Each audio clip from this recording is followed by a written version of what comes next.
बहुत दिनों से मोनिका ने स्टडी ग्रुप में अपने डेली टेस्ट परफॉर्मेंस का स्क्रीनशॉट शेयर नहीं किया था। मैंने सोचा मैं ही पूछ लेता हूँ क्या रीज़न है। क्या हुआ मोनिका, सब ठीक है? ये मैसेज करने के बाद मैं भी अपने काम में बिजी हो गया। ऑलमोस्ट एक दिन बाद रिप्लाई आता है, सर पढ़ाई नहीं हो पा रही है, कॉन्सेंट्रेट नहीं कर पा रही हूँ। मैंने पूछा क्या हुआ, कोई खास वजह? मोनिका लिखती है, सर कुछ खास नहीं, बस ऐसे ही।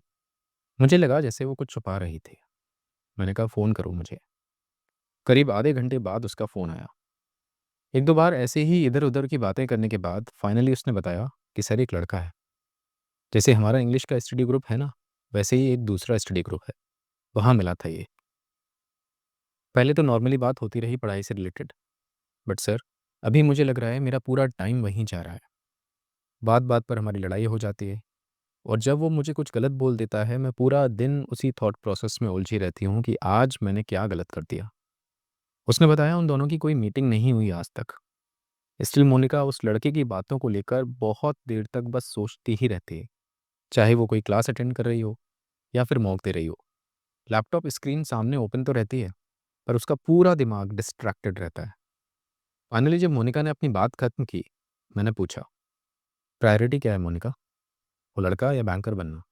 वो बोली, सर प्रायोरिटी तो बैंकर बनना ही है, बट ये पता नहीं बीच में कहाँ से आ गया, और अगर आया ही तो मेरे दिल में उसके लिए सॉफ्ट कॉर्नर क्यों ही बना। पागल थी मैं। वो मुझे इतना उल्टा सीधा बोलता है, स्टिल मैं ही पागलों की तरह सोचती रहती हूँ कि मेरी ही कोई गलती रही होगी। और इसी सब के कारण न मैं पढ़ाई कर पा रही हूँ न कोई और काम। बस पूरा दिन रोती रहती हूँ। मैंने दोबारा वही सेम क्वेश्चन पूछा, प्रायोरिटी क्या है मोनिका, वो लड़का या बैंकर बनना? इस बार बहुत धीमी आवाज़ में उसने बोला, सर बैंकर बनना। तो आज ही वो सारे रास्ते बंद कर दो जहाँ से तुम तक पहुँचने का कोई एक दरवाज़ा भी खुला हो उस लड़के के लिए। और सच बताऊँ तो बैंकर बनना तुम्हारी प्रायोरिटी थी ही नहीं। तुम्हारी प्रायोरिटी थी कि तुम्हारी लाइफ में कोई हो जिससे तुम्हें खुशी मिले। नो डाउट इनिशियल डेज़ में तुम्हें वो खुशी मिल भी गई होगी। पर अब जब तुम्हें सामने वाले से दुःख मिलने लगा, तुम्हें याद आया कि तुम्हारी लाइफ में कुछ और भी था जिसकी इम्पोर्टेंस इस चीज़ से कहीं ज़्यादा थी। मैं यहाँ रुका नहीं। मैंने बोला, मोनिका तुम अपने इंग्लिश स्टडी ग्रुप में हो ना? हमारे ग्रुप में एक और लड़की है, अंकिता। क्या तुमने कभी नोटिस किया है? अंकिता के पास जब भी कोई लड़का सिर्फ एक हाय का मैसेज कर देता है, अंकिता तुरंत एक्शन लेती है और इस बात को ग्रुप में रिपोर्ट कर देती है। पहली नज़र में तुम्हें लगा होगा कि यार अंकिता कितनी रूड है, पर सही मायनों में अंकिता रूड नहीं है। उसकी क्लैरिटी उतनी ही शार्प है जितनी कि अर्जुन की थी। जब गुरु द्रोण ने उससे पूछा था कि अर्जुन तुम्हें क्या दिखाई दे रहा है, जिस तरह से अर्जुन को बस चिड़िया की आंख दिख रही थी, उसी तरह से अंकिता जैसे एस्पिरेंट्स को भी बस अपना गोल दिख रहा होता है, उसके अलावा कुछ भी नहीं। ये सब शुरू बस एक हेलो के मैसेज से ही होता है। आपने कैसे अपनी इंग्लिश इंप्रूव की, मॉक्स में कितने मार्क्स आते हैं, मैथ्स कहाँ से पढ़ रही हो, एटसेट्रा एटसेट्रा।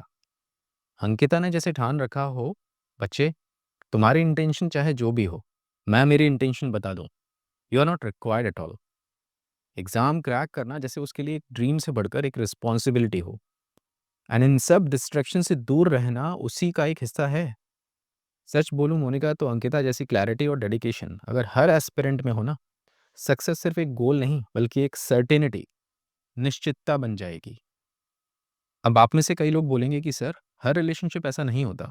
बिल्कुल, हर इंसान की सिचुएशन और इमोशनल बैंडविड्थ अलग होती है। अगर आप रिलेशनशिप के साथ अपनी प्रिपरेशन बैलेंस कर पा रहे हो, तो आपकी क्लैरिटी और डिसिप्लिन की दाद देनी चाहिए। लेकिन यहाँ सवाल बैलेंस का नहीं, डिस्ट्रैक्शंस का है। हर रिलेशनशिप आपका समय और एफर्ट्स मांगता है। ये समय और एफर्ट्स आपकी स्टडीज पर असर डाल रहा है, तो वहाँ एक डिसीजन लेना ज़रूरी हो जाता है।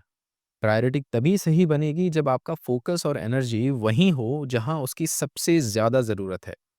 अगर आपका रिलेशनशिप आपकी प्रिपरेशन को सपोर्ट करता है और आप दोनों मिलकर एक दूसरे के गोल्स के लिए मोटिवेट होते हैं, तो ये एक अच्छी बात है।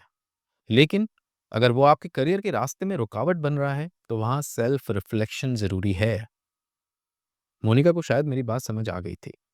उसे अफ़सोस हो रहा था कि उसने अपने क्रूशियल 6-8 महीने इन सब चीज़ों में वेस्ट कर दिए। पर अभी भी मौका है उसके पास, अपनी पूरी एनर्जी को एक जगह सेंटर कर वापस से जुट जाने के लिए। पर अगर अभी भी उसने वापस से कोई एक दरवाज़ा भी खुला छोड़ दिया ना, तो फिर कोई हाय का मैसेज आएगा और फिर वही कहानी शुरू हो जाएगी। और अगर मन कहे कि एक मैसेज ही तो है, जवाब देने में बुराई ही क्या है? तो बस एक बार आईने के सामने खड़े होकर अपने आप से पूछ लेना, प्रायोरिटी क्या है तुम्हारी? आई होप आपको मेरी बात समझ आई होगी। अगर आपको लगता है मेरी ये पॉडकास्ट, मेरा ये एफर्ट आपके किसी फेलो एस्पिरेंट की हेल्प कर सकता है, तो प्लीज़ ये उस तक पहुंचा दीजिएगा। मैं आशा करता हूँ उसकी लाइफ में अपनी एग्ज़ाम प्रिपरेशन को लेकर क्लैरिटी आएगी। और अगर आप में से कोई है जो इस सेम परेशानी से जूझ कर बाहर आया है, तो अपनी जर्नी शेयर कीजिए कमेंट सेक्शन में हमारे साथ, ताकि आपके फेलो एस्पिरेंट्स को हिम्मत मिले। इसी के साथ विदा लेना चाहूँगा। अपना ख्याल रखिए।